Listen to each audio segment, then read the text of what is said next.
Então, professor, hoje vamos conversar com o professor Armênio Catonian. Eu fiz aqui um resuminho do seu currículo. Por favor, acrescente o que julgar interessante, né? Mas o professor é formado em Engenharia Agrícola pela USP, fez mestrado em Agricultura Ecológica na Holanda e PhD em Agricultura Sustentável na Universidade do Estado de Iowa. E trabalhou 23 anos, né, professor, no Instituto Agronômico do Paraná, e hoje é professor na Exalc, na área de agroecologia e agricultura orgânica, é isso? É isso, é isso. E, bom, então, eu agradeço muitíssimo o senhor ter aceito esse convite, porque para nós, assim, da área de agroecologia, de agricultura orgânica, seu trabalho, a sua pessoa é uma referência importantíssima, então eu fiquei muito grata de poder ter essa conversa, tá? Bom, então vou fazer algumas perguntas. A primeira delas, assim, é que eu acho que é uma das que a gente mais ouve, né? Nós, assim, de agroecologia, aquela assim, pode a agroecologia e a produção orgânica alimentarem o mundo, né? E, sei lá, eu acho que a, Certo. a mais, hoje todo esse conceito de agroecologia tá mais em pauta e tal, mas há 20, 30 anos isso não era tão presente, né? Certo. Hoje, com isso mais presente, essa é a pergunta que todo mundo faz, né? Então, Certo. Legal, legal.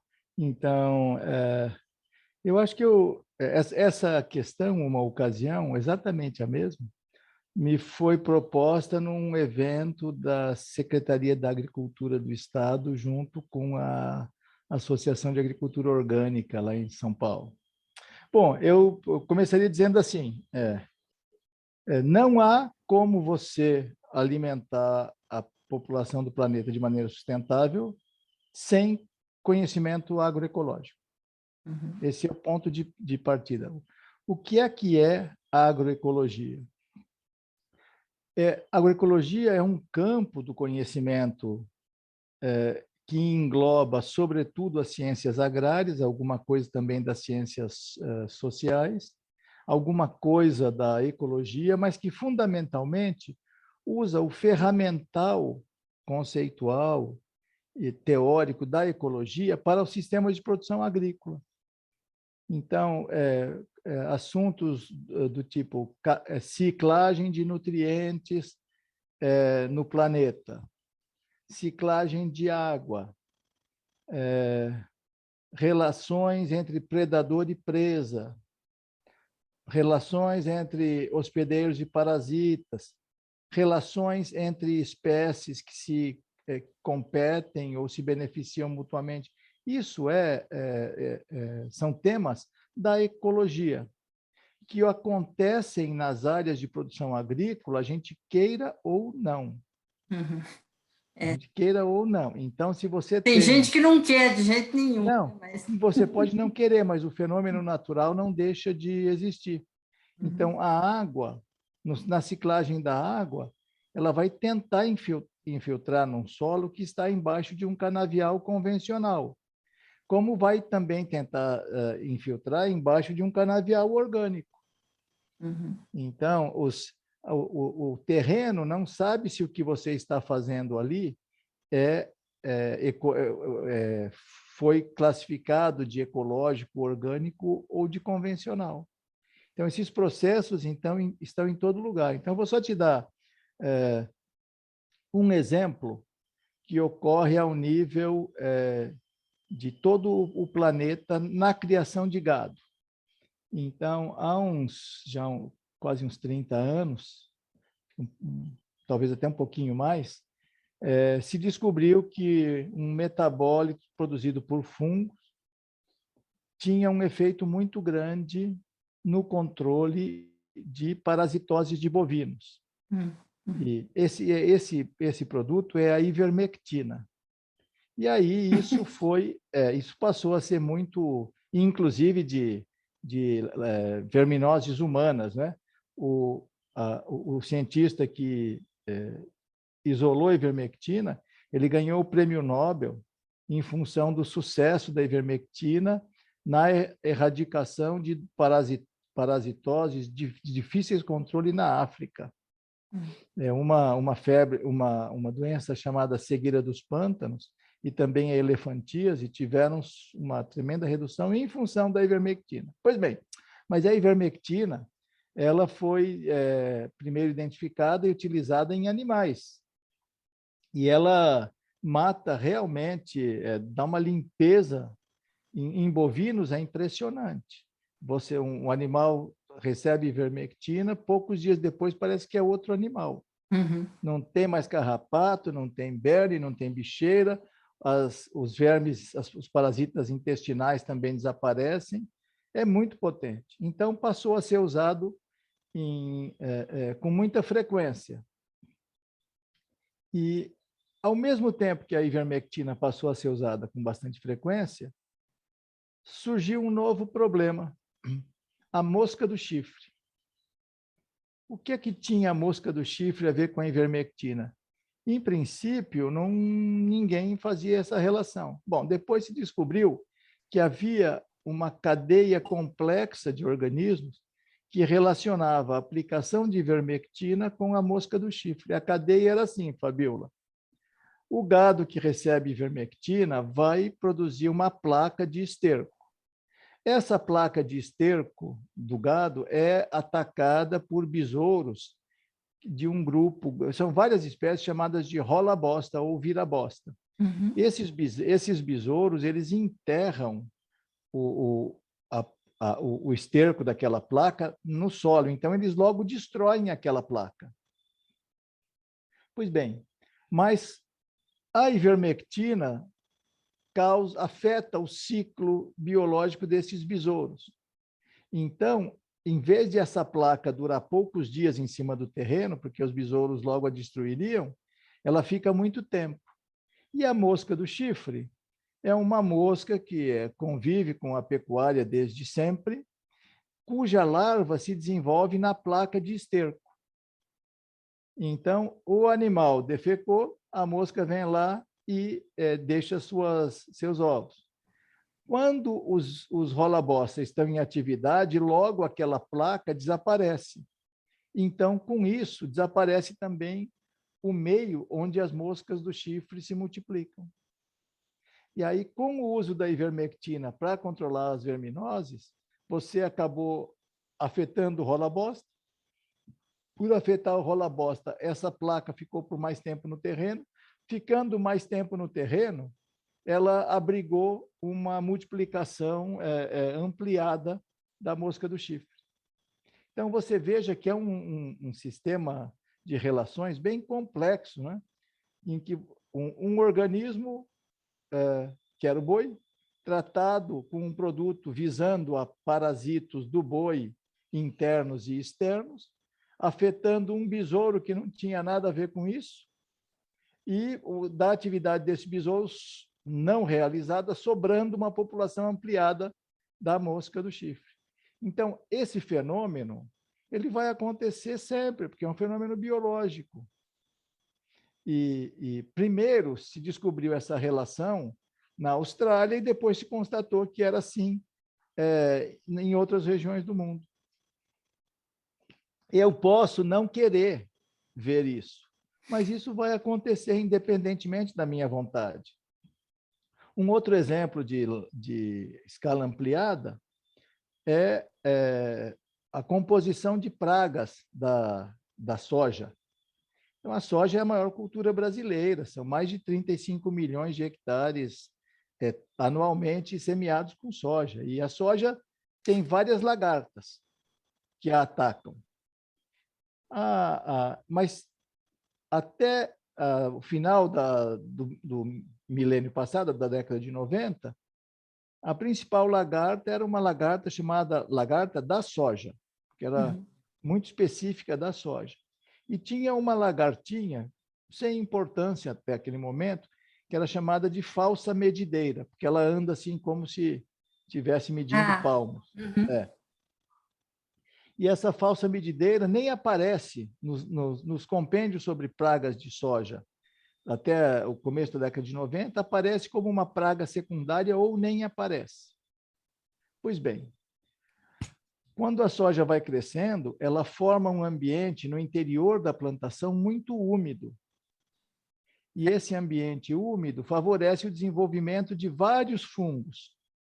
E esses fungos fazem o controle de várias lagartas.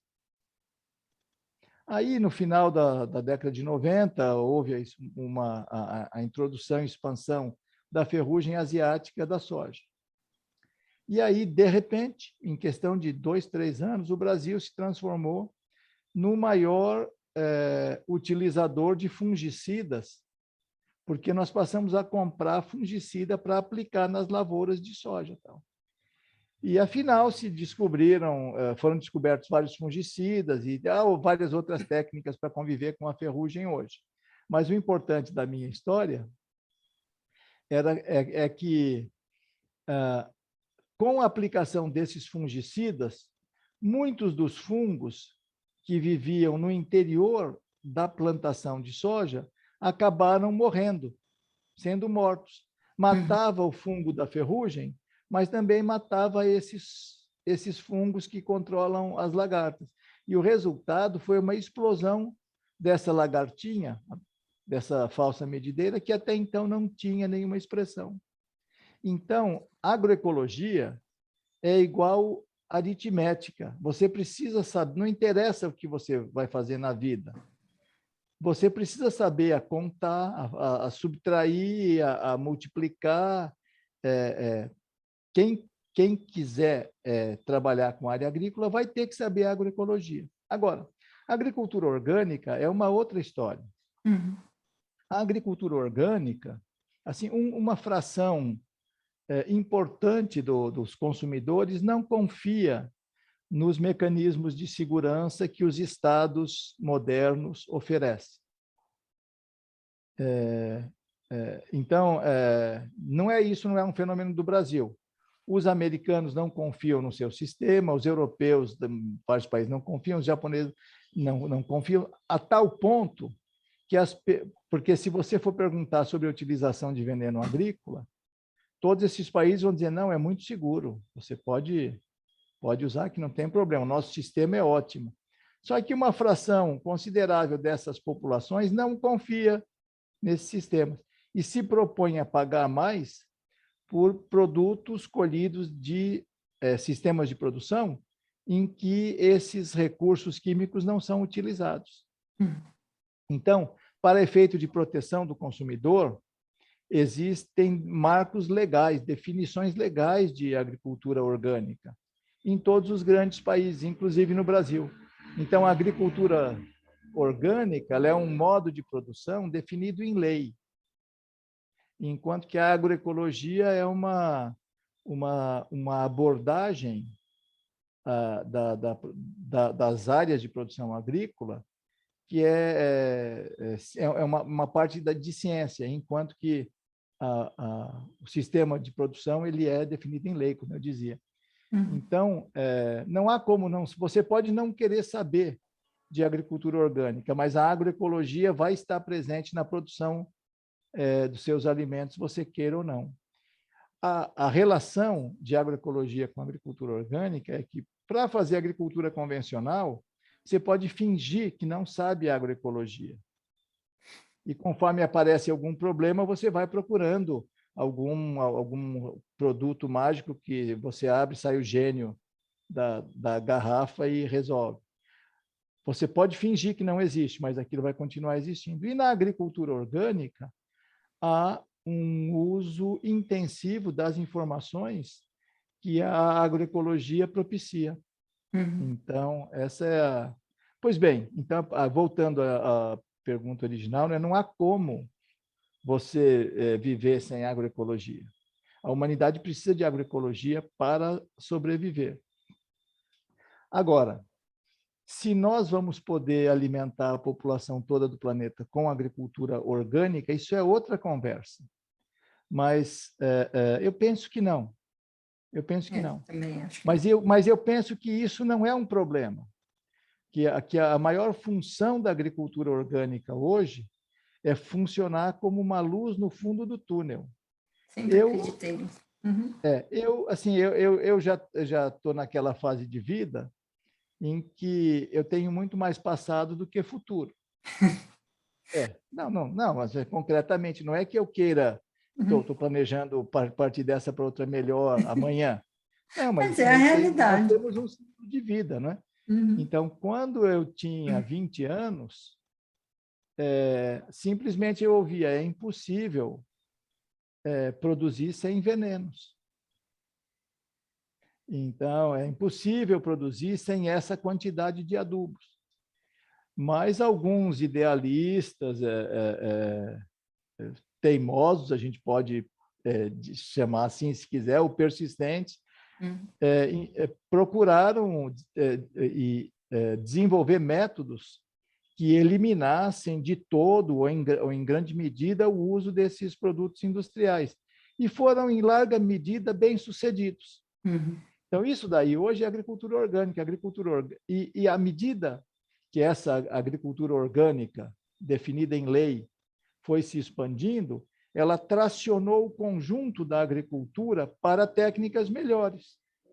Se você entrar em qualquer supermercado, você vai das grandes cadeias, vê lá o rótulo de uma linha de produto, entre aspas, melhor daquele supermercado, em que eles garantem que fazem, entre outras coisas, o controle do uso de veneno agrícola e tal. Quer dizer, a agricultura orgânica, ainda que ela não seja majoritária, ela puxa para padrões ambientalmente melhores o conjunto da agricultura do planeta hoje. Então, esse é meu entendimento. Muito bom. Porque eu sempre acreditei nisso, mas assim, na minha caminhada também, né? Temos mais ou menos a mesma idade, e eu sempre digo isso, que eu considero que a agricultura orgânica foi nesses, sei lá, 30, 40, 50 anos, né?